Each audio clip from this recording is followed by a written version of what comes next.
नाना पटोले हे आरएसएसचे एजंट आहेत असा आरोप करण्यात आलेला आहे। काँग्रेसचे पराभूत उमेदवार बंटी शेळके यांनी हा गंभीर आरोप केलेला आहे। नाना पटोले यांनी काँग्रेसची तिकीटं विकली असा देखील गंभीर आरोप बंटी शेळके यांनी केलेला आहे। नाना पटोले यांच्या विरोधात काँग्रेस वरिष्ठांकडे तक्रार करणार असल्याची देखील माहिती बंटी शेळके यांनी दिलेली आहे।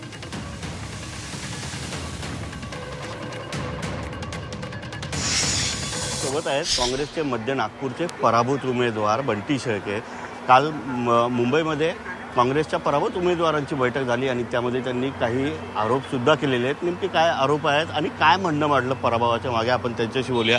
तुमचा पराभव झाला, नेमका काय कारण आहे? जे आहे पक्षाकडनं जर आपण बघितलं तर एकटा बंटी शेळके बोटावर मोजण्या इतके काय म्हणते काँग्रेस पक्षाचे कार्यकर्ते नेते हे माझ्यासोबत माझी निवडणूक लढत होते आणि सन्माननीय प्रांताध्यक्ष नाना पटोलेजी जी आहे, मी थेट तिथे आरोप केला ना की भाई आरएसएसचे एजंट आहे म्हणून, आणि खरंच हे आरएसएसचे एजंट आहे। या संदर्भात तुम्ही वरिष्ठांकडे मग अशी तक्रार करून या संदर्भात काही कारवाई झाली पाहिजे असं तक्रार नक्कीच करील, तक्रार केलेली आहे।